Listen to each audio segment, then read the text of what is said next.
have as one of our mandates that we review each other's schools.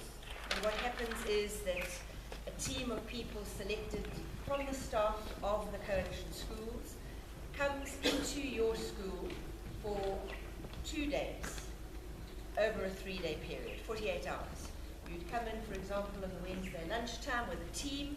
The team has Wednesday training, and the school is open to this team of people on the Thursday and the Friday morning for them to go and speak to anybody they want to in the school about the school, to sit in classes, to chat to teachers, to chat to groups of students, to meet with the management of the school. And that night they would work hard just disseminating all the information that they gleaned. And the next day they would go and perhaps do a few more interviews and confirm some of the things that they've noticed. It's just an oversight of the school, and in the afternoon of the second day, they would invite the whole staff to come and hear what this review team has learnt and seen in their school for their benefit, for their development, for their growth, for best practice. And the way in which what they have seen in this open, trusting situation is presented in the format that we followed a little bit, precise praise. These are the things that you do really, really well at this school. And so low-hanging fruit, which we call quick hits. These are things that if you did them could really change things quickly for you. Move that tea station there so people aren't crowded into the corner, etc. Things like that. And then we identify, and there may be up to 3 big things that we call the big rocks of your school. These are the big rocks of your school that we think you need to put into your planning, give attention to. And it may be your instructional practice in the school is quite scattered. The children don't have good management of their books. You need to actually address things like that. So it's a large instructional practice focus of the school. And for us, I know this is 30 seconds, it was fairly life-changing for us as a school, that people could come in, people who are trusted and knew they could speak to anybody in the school about anything. And for them to come back and give us a review of what they found in the school was exceedingly helpful.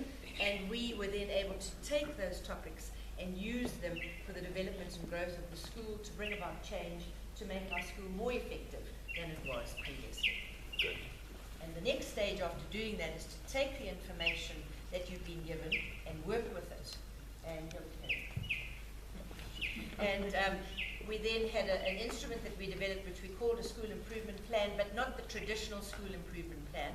The school improvement plan was designed around those findings from the peer review, where you were enabled to take certainly the big rocks and say, how are we going to deal with it, who's going to deal with it, and how are we going to unpack it.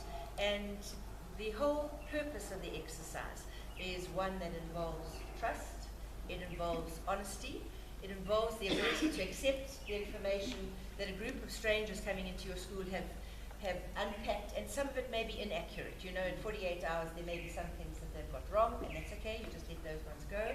But to actually deal with them, to make sure that we have our schools of best practice for the children in our school, that we have child-centered schools, child-centered learning, and that our school is evolving in such a way.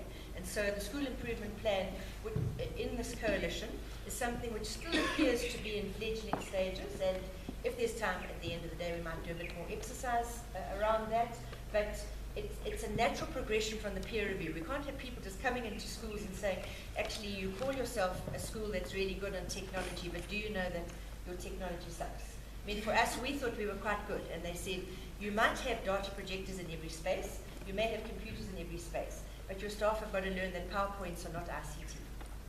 And so just because there's a PowerPoint in the lesson doesn't mean to say that you're a techno-savvy school, or using it to enhance learning and child-centered learning in your school, things like that.